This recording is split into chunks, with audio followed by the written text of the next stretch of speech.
नमस्कार। पिछले 2 दिन शायद देश कोरोना वायरस के बारे में कम सोच रहा है, क्योंकि हम 2 लोगों के बारे में सोच रहे हैं, 2 अभिनेताओं के बारे में सोच रहे हैं जिन्होंने हमारी ज़िंदगी पर काफ़ी असर किया था।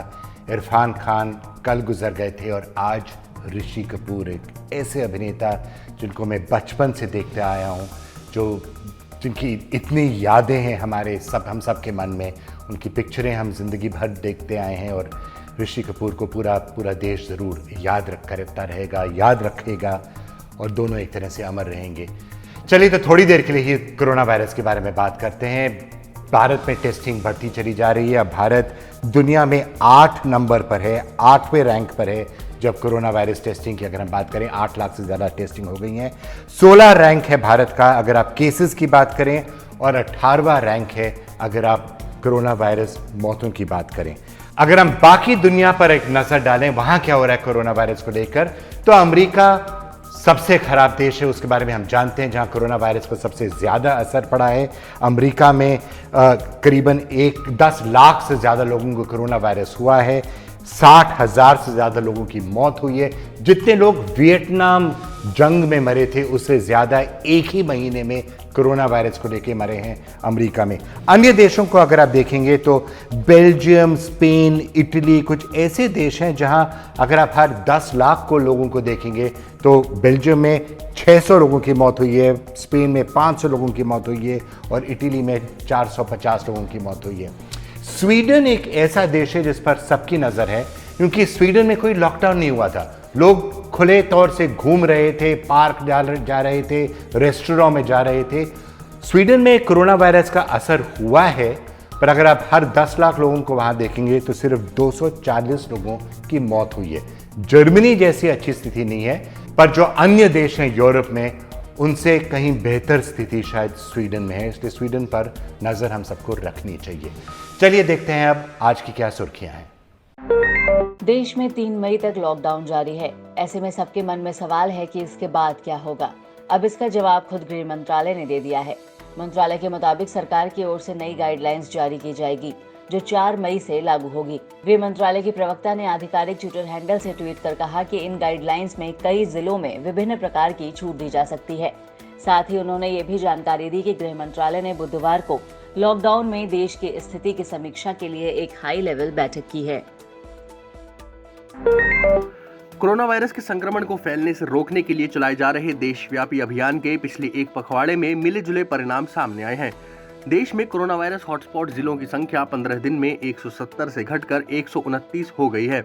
इसी अवधि में संक्रमण मुक्त जिलों के रूप में चिन्हित किए गए ग्रीन जोन की संख्या 325 से घटकर 307 पर आ गई है।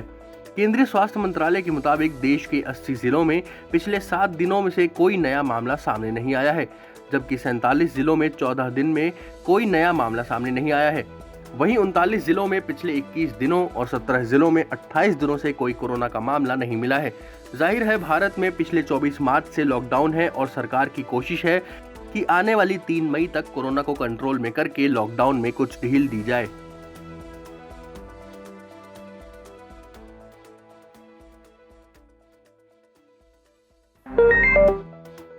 एक वक्त आएगा जब भारत में कोरोना से ज्यादा मौतें भूख के कारण होंगी। ये कहना है इन्फोसिस के फाउंडर एन नारायण मूर्ति का। उन्होंने कहा कि भारत में लॉकडाउन को ज्यादा दिनों तक बरकरार रखना उचित नहीं है। कोरोना वायरस को अब आम जिंदगी का हिस्सा मानकर सभी को काम पर लौटना चाहिए। भारत इस स्थिति को लंबे समय के लिए जारी नहीं रख सकता। नारायण मूर्ति ने यह भी कहा कि भारत में कोरोना से होने वाली मृत्यु दर 0.25 से 0.5% है, जो कि किसी भी विकसित देश से बहुत कम है। बता दें कि भारत में 3 मई तक के लिए लॉकडाउन लगाया गया है, जिसके चलते भारत सरकार कोरोना के बढ़ते मामलों को कंट्रोल करने की कोशिश कर रही है।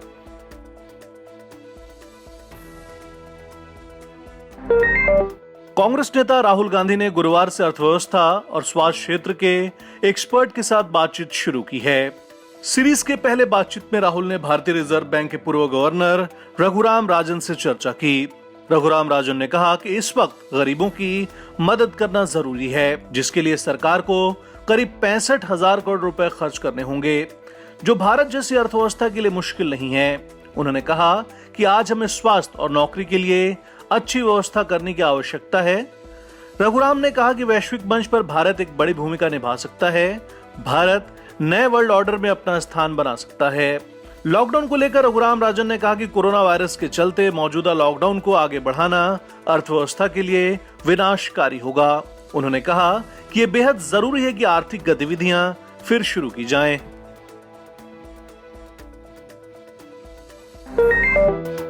गुरुवार शाम 5:30 बजे तक देश भर में कोरोना संक्रमितों की संख्या बढ़कर 33,610 हो गई। बीते एक दिन में 1823 नए मामले सामने आए हैं, यानी संक्रमण के मामले लगातार 1500 के पार बने हुए हैं। तो वहीं 8,373 लोग देश भर में अब तक कोरोना से ठीक हो चुके हैं। बीते एक दिन में 576 लोग ठीक हुए हैं। मौतों की बात करें तो अब तक 1075 लोग कोरोना के शिकार देश में हो चुके हैं। बीते एक दिन में 67 नई मौतें हुई हैं। सबसे ऊपर अभी भी महाराष्ट्र है। करीब 10,000 केस यहाँ पर रजिस्टर हो चुके हैं अब तक। दुनिया की बात करें तो गुरुवार शाम 5:30 बजे तक दुनिया भर में कोरोना संक्रमितों की संख्या बढ़कर 32,37,000 के पार जा चुकी थी। तो वहीं मौतों का कुल आंकड़ा बढ़कर 2,29,000 के करीब रहा, जबकि 10,10,000 से ज्यादा लोग दुनिया भर में अब तक कोरोना से ठीक हो चुके हैं। कोरोना संकट के बीच गुरुवार को केंद्रीय स्वास्थ्य मंत्रालय ने अच्छी खबर दी है। मंत्रालय ने बताया कि देश में कोरोना वायरस से ठीक होने के मामले में लगातार सुधार हो रहा है। लव अग्रवाल ने कहा कि अभी टोटल रिकवरी रेट 25.18% है और इसमें लगातार बेहतरी हो रही है, जो कि एक बेहद अच्छा साइन है। उन्होंने बताया कि 2 हफ्ते पहले देश में रिकवरी रेट 13% थी, जो कि अब 25% हो गई है। रिकवरी रेट के अंदर हम एक प्रोग्रेसिव ट्रेंड ऑब्जर्व कर रहे हैं। जैसा कि आप लोगों को इससे पहले भी बताया है कि 14 दिन पहले का अगर रिकवरी रेट देखें तो वह 30.06% था, जो कि अब बढ़कर 25% के ऊपर पहुंच गया है। यह एक बहुत ही पॉजिटिव साइन है। महाराष्ट्र के नांदेड़ से पंजाब लौटे सिख श्रद्धालुओं में से 38 में कोरोना संक्रमण की पुष्टि हुई है। आशंका है कि यह आंकड़ा और बढ़ सकता है, क्योंकि अभी कई लोगों की स्क्रीनिंग बाकी है।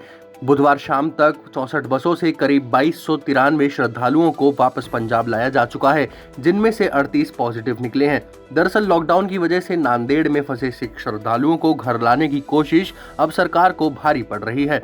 शुरू में प्रशासन ने सभी श्रद्धालुओं को घर जाने दिया, लेकिन जब कईयों में कोरोना की पुष्टि हुई तो सभी के हाथ पांव फूल गए। अब सभी श्रद्धालुओं को क्वारंटीन में जाने और जांच कराने की बात कह रहे हैं। बता दें कि कोरोना के बढ़ते मामलों को देख पंजाब सरकार ने राज्य में लॉकडाउन की मियाद भी 2 हफ्ते के लिए बढ़ा दी है। लॉकडाउन के बीच मध्य प्रदेश में प्रवेश करने की कोशिश कर रहे हजारों प्रवासी मजदूरों को सीमा पर रोक दिया गया है। महाराष्ट्र से आए इन मजदूरों को पुलिस ने राज्य में दाखिल नहीं होने दिया। फिलहाल ये सभी मजदूर सेंधवा के पास नेशनल हाईवे 3 के मुंबई बड़वानी खंड के बीच फंसे हुए हैं। वहीं पुलिस इस कोशिश में जुटी है कि भीड़ की वजह से कोई अफरा तफरी न मचे। प्रशासन स्थिति को संभालने की हर मुमकिन कोशिश कर रहा है। भारत में कोरोना वायरस का संक्रमण बढ़ता ही जा रहा है। गुरुवार को उत्तर प्रदेश के वाराणसी में कोरोना वायरस के 6 नए मरीज मिले हैं। इसमें नगर निगम पुलिस चौकी पर तैनात एक पुलिसकर्मी भी शामिल है, जिसके बाद 3 मई तक वाराणसी नगर निगम की सीमा को पूरी तरह से सील कर दिया गया है। डीएम कौशल राज शर्मा ने बताया कि लोगों को किसी भी चीज की आवश्यकता होने पर सामानों की होम डिलीवरी कराई जाएगी। लोगों को केवल चिकित्सा के मामलों में ही सीमा से बाहर जाने की अनुमति होगी। गुरुवार तक वाराणसी में कुल संक्रमित मरीजों की संख्या 58 हो गई।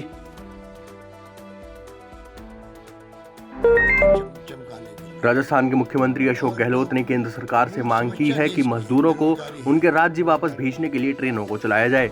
गहलोत ने कहा कि राजस्थान के 6 लाख मजदूरों ने घर वापस लाए जाने के लिए सरकार से गुहार लगाई है।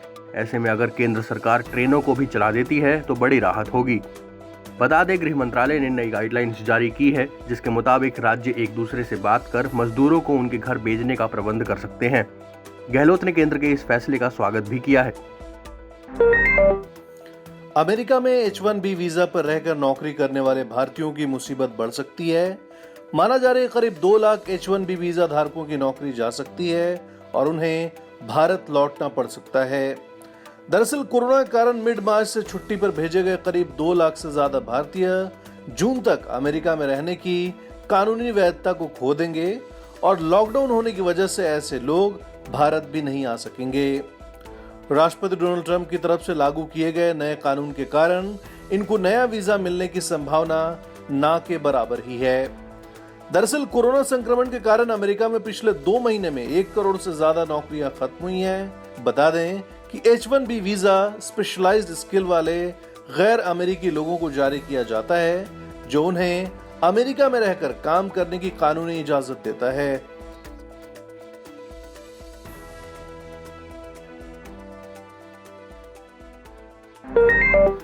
लॉकडाउन ने प्रदूषण को भी लॉक कर दिया है और इसका कमाल अब नजर आने लगा है। प्रदूषण कम होने का ये पॉजिटिव इफेक्ट ही है कि अब यूपी के सहारनपुर से ही हिमालय की बर्फीली पहाड़ियां दिखने लगी हैं। यकीन नहीं होता तो देखिए इन तस्वीरों को। ये तस्वीरें सहारनपुर से ली गई हैं। इनमें हिमालय की धौलाधार रेंज साफ नजर आ रही है। इसकी पुष्टि IAS अफसर प्रवीण कासवान और रमेश पांडे ने ट्विटर के जरिए की। इन्होंने ट्विटर पर तस्वीरें साझा कर कहा है कि ऐसा बहुत मुश्किल से देखने को मिलता है जब आपको सहारनपुर से ही हिमालय की बर्फीली चोटियां नजर आएं। जानते हैं सहारनपुर से हिमालय की इन चोटियों की दूरी कितनी है? करीब 200 किलोमीटर। सोशल मीडिया पर ये तस्वीरें खूब शेयर की जा रही हैं। बॉलीवुड के सदाबहार और हर दिल अजीज अभिनेता ऋषि कपूर पंचतत्व में विलीन हो गए हैं। मुंबई में मरीन लाइंस के चंदनवाड़ी शमशान घाट में गुरुवार शाम करीब 4:15 बजे उनका अंतिम संस्कार किया गया।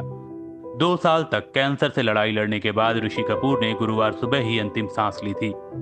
लॉकडाउन की वजह से सिर्फ परिवार वालों और चुनिंदा लोगों को ही अंतिम संस्कार में शामिल होने की इजाजत मिली। इस दौरान पत्नी नीतू कपूर और बच्चे रणबीर और रिधिमा के अलावा उनकी बहन रीमा जैन और उनके बच्चे रणधीर कपूर, सैफ अली खान, करीना कपूर खान, आलिया भट्ट, नताशा नंदन, अभिषेक बच्चन, अयान मुखर्जी, रोहित धवन और राहुल रवैल समेत कुछ और लोग वहां मौजूद थे।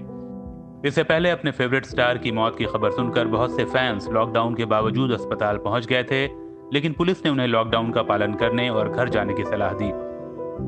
लॉकडाउन की वजह से बहुत सी फिल्मी हस्तियां और ऋषि के दोस्त उनकी अंतिम यात्रा में शामिल नहीं हो सके, जिनका उन्हें मलाल है। आपको बता दें कि लगातार दूसरे दिन फिल्म जगत ने अपना चमकता हुआ सितारा खोया है। बुधवार को इरफान खान महज 53 साल की उम्र में गुजर गए, तो गुरुवार को ऋषि कपूर। जाहिर है पूरी इंडस्ट्री में शोक की लहर है।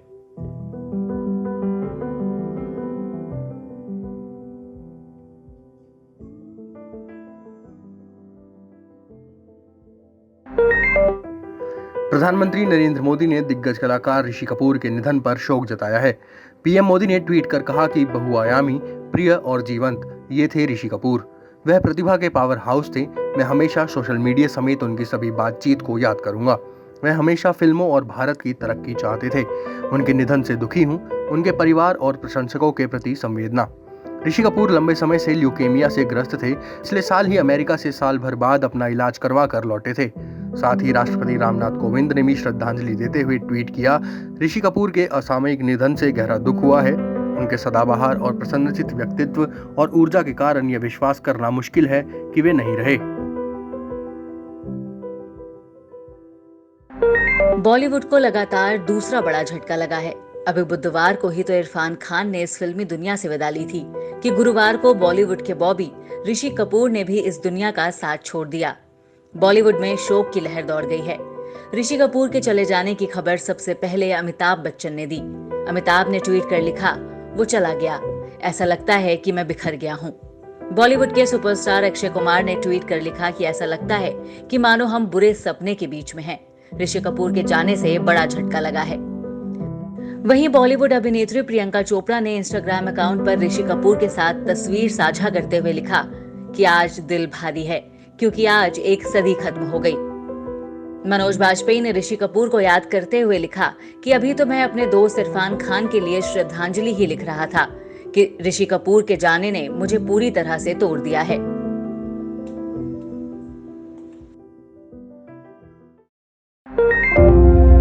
एक्टर ऋषि कपूर का 67 साल की उम्र में निधन हो गया। दुनिया भर में शोक की लहर है।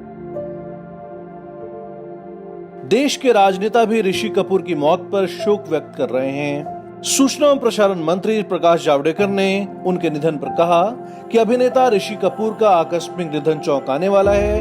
वह न केवल एक महान अभिनेता थे बल्कि एक अच्छे इंसान भी थे। कांग्रेस नेता राहुल गांधी ने ऋषि कपूर के निधन पर शोक जताया है। उन्होंने भारतीय सिनेमा के लिए इस हफ्ते को खौफनाक बताया। राहुल ने कहा कि 29 अप्रैल को इरफान खान का निधन हुआ था और आज ये बुरी खबर आई। दिल्ली के मुख्यमंत्री अरविंद केजरीवाल ने भी ऋषि कपूर के प्रति अपनी संवेदना व्यक्त की। उन्होंने कहा कि अभिनेता ऋषि कपूर के आकस्मिक निधन से गहरा दुख हुआ है। उन्होंने अपने पूरे करियर में भारतीयों की कई पीढ़ियों का मनोरंजन किया। उत्तर प्रदेश के पूर्व मुख्यमंत्री अखिलेश यादव ने कहा कि युवा दिलों की धड़कन रहे बहुमुखी अभिनय कला के धनी ऋषि कपूर जी का निधन एक युग का अंत है।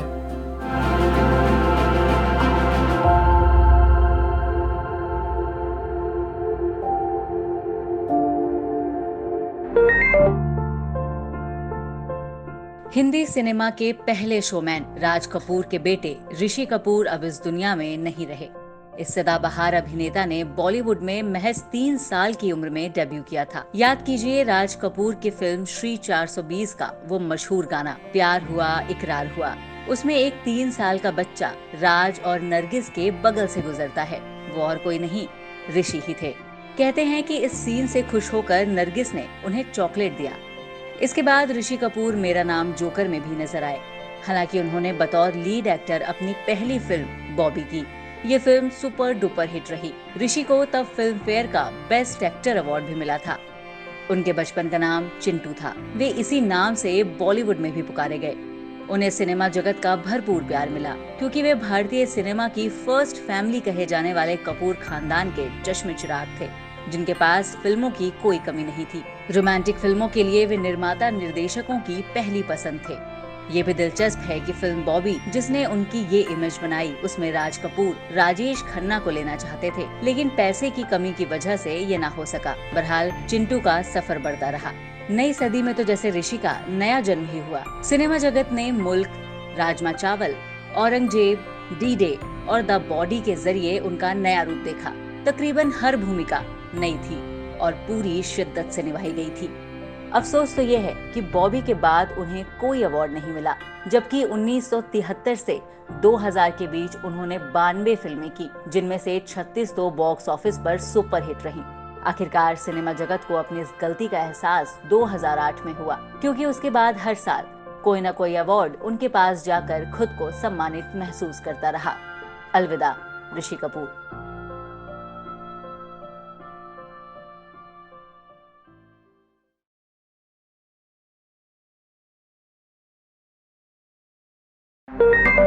हेलो भाइयों बहनों, नमस्कार। मैं इरफान। मैं आज आपके साथ हूं भी और नहीं भी।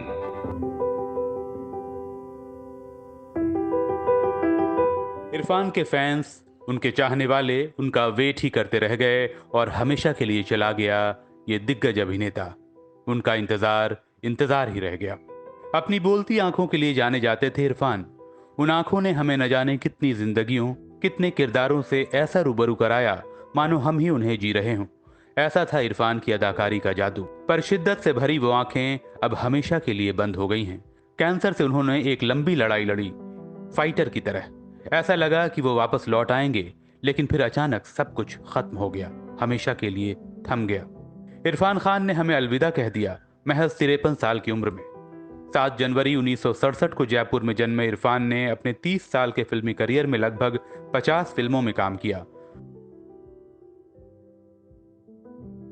1988 में मीरा नायर के फिल्म सलाम बॉम्बे से अपना फिल्मी करियर शुरू करने वाले इरफान ने जितनी बारीकी से संजीदा किरदार किए, उतनी ही खूबसूरती से लोगों को हंसाया भी। पीकू, करीब करीब सिंगल, कारवां और हिंदी मीडियम इसकी मिसाल हैं। बॉलीवुड ही नहीं, उन्होंने हॉलीवुड में भी शानदार किरदारों को निभाया और हिंदी सिनेमा के बेहतरीन ग्लोबल एम्बेसडर बने। इरफान के हुनर को पद्मश्री, नेशनल अवार्ड और फिल्म फेयर अवार्ड से नवाजा जा चुका है, पर हम सब जानते हैं कि उनका हुनर इन सब से बड़ा है। आप बहुत याद आओगे इरफान।